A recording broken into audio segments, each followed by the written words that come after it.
तो आदाब, नमस्कार, गुड इवनिंग, सत श्री अकाल। एक बार फिर आप तमाम लोगों का स्वागत है। उम्मीद है पूरी फैमिली अच्छी होगी, अपना और अपनों का ख्याल रख रही होगी। सोशल मीडिया जितनी अच्छी चीज है, उसका कई बार इस्तेमाल, गलत सोहबत, गलत तरीके से फंसना कई घरों को उजाड़ देता है। आज की कहानी 13 साल पुरानी है। तब सोशल मीडिया शायद आज के दौर के मुकाबले इतना हावी नहीं था, लेकिन फिर भी जिन लोगों ने इस टूल को समझ लिया, जो इसमें घुस गए, उन्होंने इसका खूब इस्तेमाल भी किया। कहानी पटना के एक लड़के की है। नाम तुषार मेहता, उम्र करीब 21 साल। अच्छे परिवार से। तुषार के पिता पटना में एक कॉन्ट्रैक्टर, ठीक ठाक पैसे। लेकिन तुषार पढ़ाई लिखाई में तेज लड़का। इंजीनियर बनना उसका ख्वाब था, और इसी ख्वाब को पूरा करने के लिए उसने इंजीनियरिंग की पढ़ाई की, तैयारी की, और आखिरकार बेंगलुरु के Shri Krishna institute of technology में उसे एडमिशन मिल गया। अब यहां से पास करते वो इंजीनियर बनता, घर वालों का सपना पूरा होता। लेकिन तभी एक तारीख आती है, 16 जनवरी 2011। 16 जनवरी 2011 को बेंगलुरु से बहुत दूर तुषार के जो फादर थे, प्रमोद मेहता, वो अपने घर पर थे। तभी उनके पास एक फोन आया, उनके मोबाइल पर। फोन करने वाले ने कहा कि आपका बेटा तुषार किडनैप हो चुका है और हमारे पास है। अगर आप उसको सही सलामत वापस चाहते हैं तो 10 लाख रुपए रैंसम आप लेकर बेंगलुरु पहुंच जाइए, और अगर आपने पुलिस को खबर की तो फिर तुषार को मार देंगे। क्योंकि फोन पे इस तरह की धमकी थी, माँ बाप परेशान, घबरा गए। उन्होंने अपने परिवार के क्लोज जो लोग थे उनके साथ डिस्कस किया, और उसी दिन 16 जनवरी को ही प्रमोद मेहता पैसों का इंतजाम कर पटना से फ्लाइट पकड़कर बेंगलुरु पहुंच जाते। बेंगलुरु पहुंचने के बाद वो सबसे पहले तुषार का एक दोस्त जो उसके साथ रहा करता था, आयुष्मान लाल, पहले से ही जानते थे, दोनों ने इंजीनियरिंग की कोचिंग भी साथ की थी। जाकर प्रमोद मेहता उससे मिलते हैं और पूछते हैं कि तुषार कहाँ है। तो आयुष्मान बताता है कि तुषार को आखिरी बार उसने 14 जनवरी को देखा था। रैंसम कॉल 16 जनवरी को आया था। तो उसने बताया कि 14 जनवरी को वो एक मॉल में गया था। वहां 2 बहनें थी, 2 लड़कियां 19-20 साल की। तो उन्हीं के साथ वो बैठा था, मैं भी उसी के साथ था। उसके बाद अचानक तुषार ने मुझसे कहा कि तुम रूम पर वापस चलो, मैं थोड़ी देर में आता हूँ। और उसके बाद वो नहीं आया। फिर जब रात हो गई तो मैंने उसे कॉल किया, मोबाइल स्विच ऑफ। अगले दिन सुबह भी कॉल किया, मोबाइल स्विच ऑफ। तो मुझे परेशानी हुई, फिर लगा कि शायद लौट आएगा, और इसलिए मैंने आप लोगों को, घर वालों को फोन भी नहीं किया कि आप परेशान ना हो जाए। लेकिन वो लौटा नहीं, और 2 दिन बाद 16 जनवरी को आखिरकार तुषार के फादर के मोबाइल पर कॉल आ गया। अब जब ये बात सुनी और उन्हें पता चला कि 2 लड़कियां थी, तो फिर टेंशन भी ये भी हुआ कि पैसे देने, बच्चा मिले कि नहीं मिले, और पुलिस को बताऊं तो कहीं वो बच्चे को मार ना दे।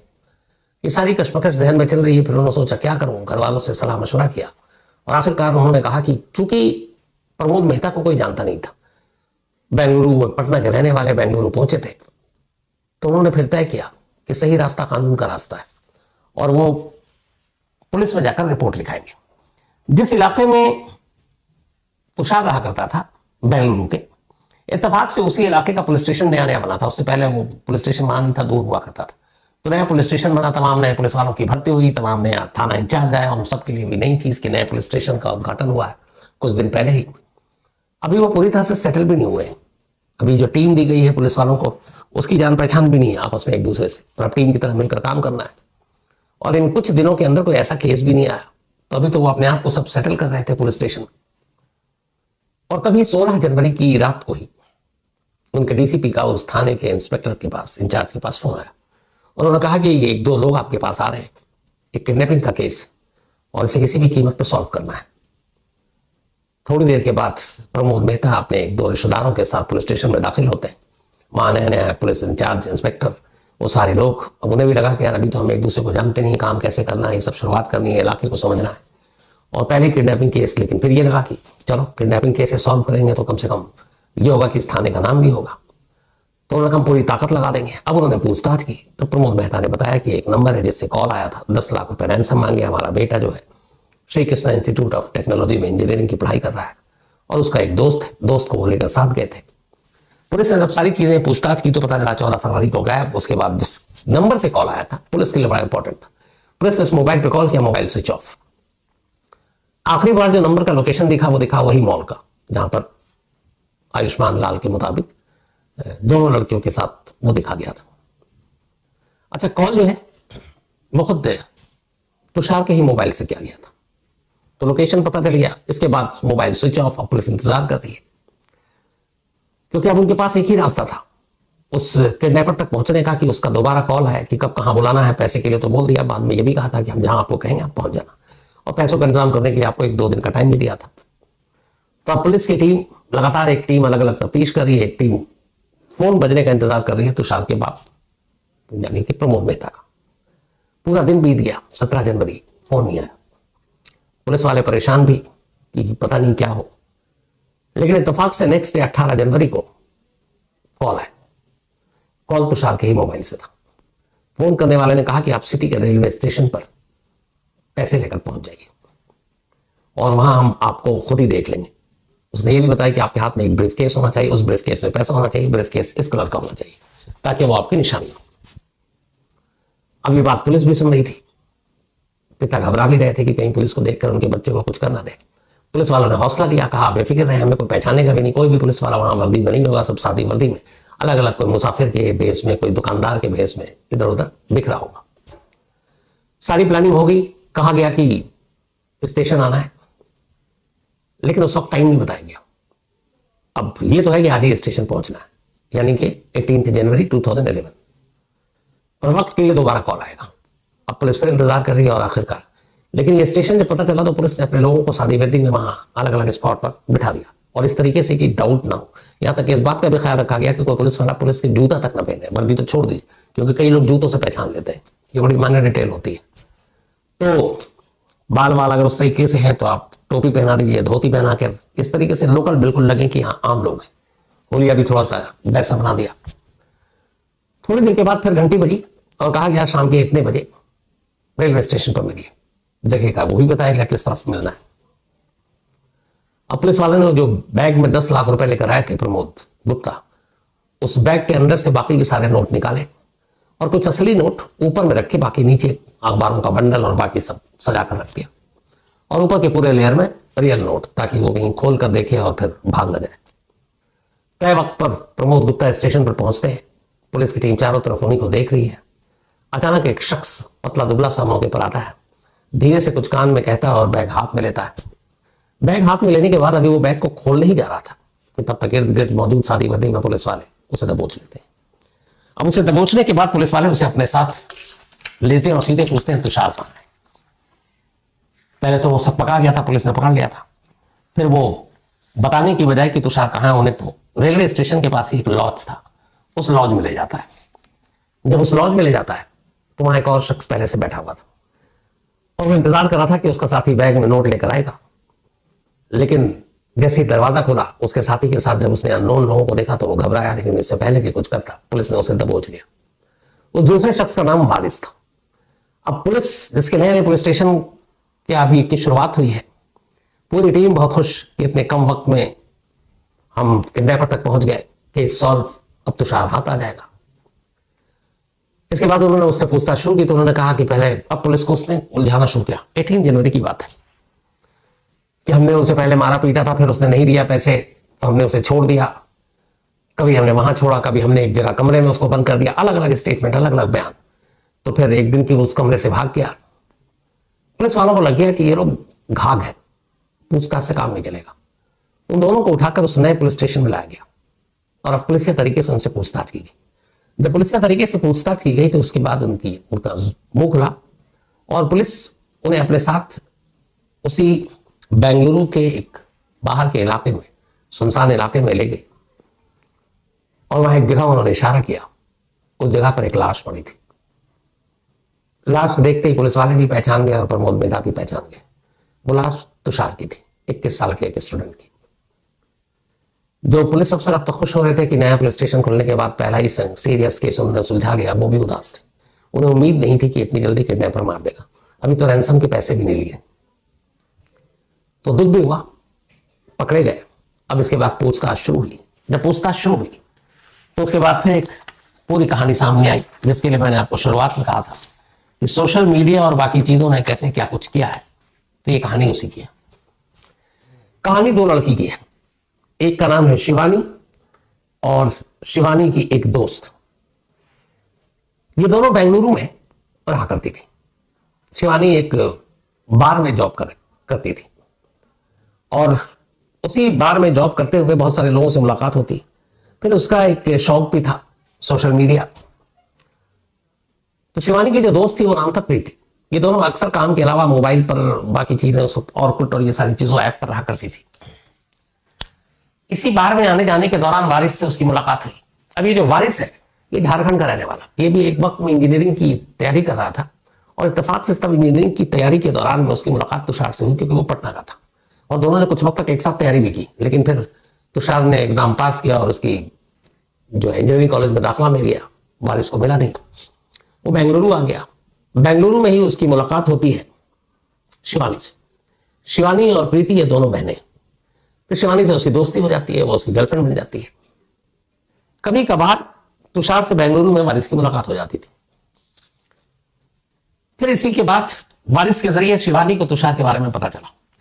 अब उसने सोशल मीडिया पे तुषार को ढूंढना शुरू किया। आखिरकार उसको ऑर्कुट पर मिल गया। फिर उसने उससे चैट करनी शुरू की। इधर तुषार भी जब फ्री होता, कॉलेज की छुट्टी होती, एक यंग लड़का नौजवान तो कभी डिस्क जाता, कभी बार पब जाता। तो ऐसे एक रोज एक मॉल के एक पब में वो पहुंच गया और वहां इत्तेफाक से उसे शिवानी मिल गई। जब शिवानी मिली तो दोनों में दोस्ती हुई, हाय वाय बातचीत हुई। फिर उसके बाद में पता चला कि ये वही है जो सोशल मीडिया के थ्रू उसकी बातचीत भी होती है।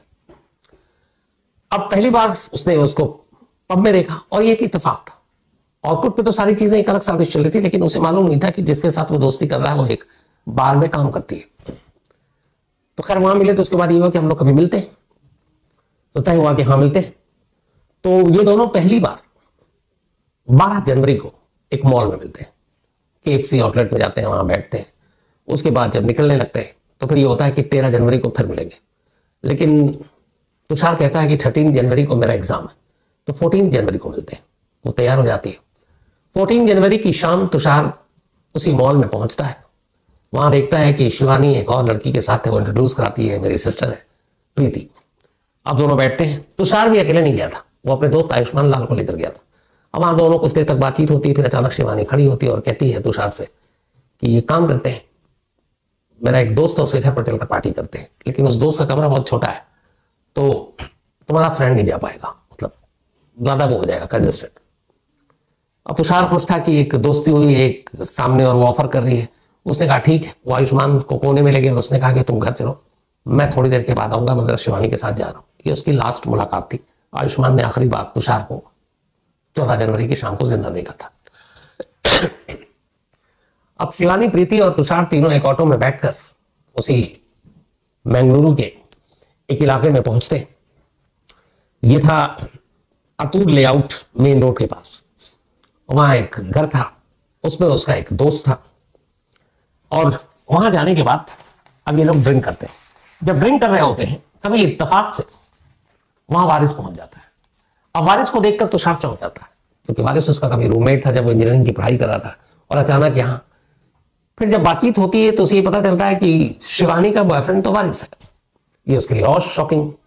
अब थोड़ा सा ऑकवर्ड लगता है तुषार को और वो फिर ग्लास अपना खत्म करने के बाद कहता है मुझे जाना है, कल कॉलेज भी है। लेकिन वारिस उसे बैठा लेता है और जबरदस्ती 1-2 पैक पिलाता है और फिर उससे कहता है कि एक गेम खेलते हैं, थोड़ा सी एक्टिंग करते हैं अलग अलग। 1-2 लोगों ने कुछ एक्टिंग दिखाई। उसने कहा तुम्हारी बारी है, तुम एक काम करो, अपने फादर का फोन मिलाओ मोबाइल से और ऐसे ही कहो कि एक सीन क्रिएट करो कि तुम यहाँ बेंगलुरु में एक जगह है और वहां तुम किडनैप हो गए हो और हमें 50 लाख रुपए चाहिए, आप भेज दीजिए। तो ऐसे डायलॉग मारो। नशे में था लेकिन तुषार को लगा कि ये कुछ गड़बड़ है। उसने मना कर दिया। उसने 2-3 बार कहा गेम खेलो गेम खेलो। उसने जब मना किया तो वारिस को गुस्सा आया। उसने शराब की बोतल उसके सर पे दे मारी। दोनों लड़कियां वहां मौजूद थी और उसका एक और साथी।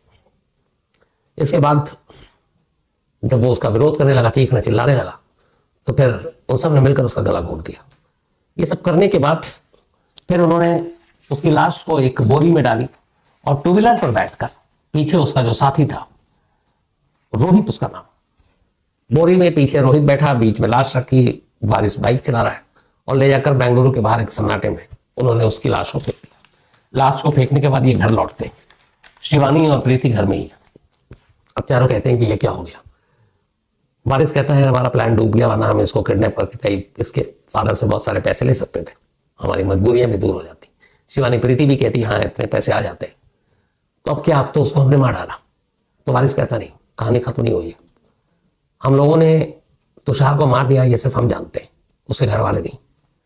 उसने कहा उसी के फोन से उसके घर वाले को फोन करते हैं, लेकिन अभी नहीं, अभी एक दिन उसको गायब रहने दो, घर वाले परेशान होंगे। इसके बाद उन्होंने 15 पूरे जनवरी का इंतजार किया। 16 जनवरी के दिन में फिर वारिस ने फोन किया तुषार के फादर को और कहा कि 10 लाख रुपए आपके बेटे की रिहाई के लिए चाहिए, उसको किडनैप कर दिया। और फिर उसके फादर बेंगलुरु पहुंचते हैं। तो जब रोहित और वारिस अपना जुर्म कबूल कर लेते हैं, उनकी निशानदेही पर लाश बरामद हो जाती है, तब इस कहानी में दोनों लड़कियों का नाम सामने आता है। पुलिस की एक टीम जाती है, तब तक उन्हें पता चल चुका था कि रोहित और वारिस गिरफ्तार हो चुका है। वो बेंगलुरु छोड़कर मुंबई भाग गई थी, लेकिन फिर वारिस के जरिए उन दोनों का पता निकाला गया और मुंबई से उन दोनों को गिरफ्तार कर बेंगलुरु लाया गया। और तब पता चला कि असल में वारिस और रोहित के दिमाग में भी ये क्राइम पहले इसलिए आया था क्योंकि शिवानी और प्रीति सोशल मीडिया के जरिए ऐसे लोगों को ऐसे प्रोफाइल देखती थी जिनके पास पैसे और अच्छे घरों से आए और उनको इस तरीके से या तो ब्लैकमेल करो या फिर उनको किडनैप करने का बहाना करके उनके घर वालों से पैसे ऐंठ लो। तो ये आइडिया जो है ये असल में शिवानी और प्रीति दोनों बहनों का था। पुलिस भी ये सुनकर दंग रह गई थी। बाद में इस पूरे मामले में अदालत में चार्जशीट दाखिल की गई। पूरे केस के दौरान तुषार के पिता लगातार डटे रहे अपने बेटे के कातिल को सजा दिलाने के लिए। मामला फास्ट ट्रैक कोर्ट में गया, क्योंकि तब बेंगलुरु में यह खबर भी काफी सुर्खियों में रहा था। 31 अक्टूबर 2014 को यह मामला जब फास्ट ट्रैक कोर्ट में गया, तब अदालत ने चारों को, जिसमें वारिस, रोहित, शिवानी और प्रीति, बाकायदा जज ने अपने कोर्ट में कहा था कि इन सब की उम्र 25 साल से कम है और उस वक्त 25 साल से कम थी और ये सभी इनमें से कुछ स्टूडेंट्स हैं, कुछ नए नौकरी में शामिल होने जा रहे हैं, इनका कोई क्रिमिनल बैकग्राउंड नहीं है, तो रेयरेस्ट ऑफ रेयर केस तो है नहीं। लेकिन चूंकि ये सब 25 साल से कम उम्र के हैं और इनका पिछला रिकॉर्ड नहीं है, इसके सिर्फ इस बिना पर इनको माफ नहीं किया जा सकता, क्योंकि उन्होंने एक घर का चिराग बुझाया और बड़ी सोची समझी साजिश के तहत। इसलिए कम से कम इनको लाइफ इंप्रिजमेंट, ताउम्र जेल में तो रहना पड़ेगा। इस फैसले के खिलाफ चारों कर्नाटका हाईकोर्ट पहुंचे। कमाल देखिए, 2014 का मामला था जब ये हुआ, उसके बाद 9 साल लग गए। कर्नाटका हाईकोर्ट जनवरी 2023 में ने अपना फैसला सुनाया और उनका फैसला यही था कि जो फास्ट ट्रैक कोर्ट ने अपना फैसला सुनाया वही सही है, क्योंकि सिर्फ उम्र के आधार पर इनकी गुनाहों की अनदेखी नहीं की जा सकती। इन्होंने जो जुर्म किया वो एक हार्डकोर क्रिमिनल की सोच की तरफ इशारा देता है। तो ऐसे लोगों को बख्शा नहीं जाना चाहिए, ना इनके साथ रहम किया जाना चाहिए। उसके बाद इन सभी को जेल तो तब से ही, आज भी सभी जेल में। अब इस फैसले को भी इन्होंने सुप्रीम कोर्ट में चुनौती दी है, क्योंकि हाईकोर्ट का फैसला 2023 जनवरी में आया। अभी मामला सुप्रीम कोर्ट में है, लेकिन अभी तक 2 अदालतों से इन चारों को उम्र कैद की सजा मिली। तो ये थी आज की कहानी।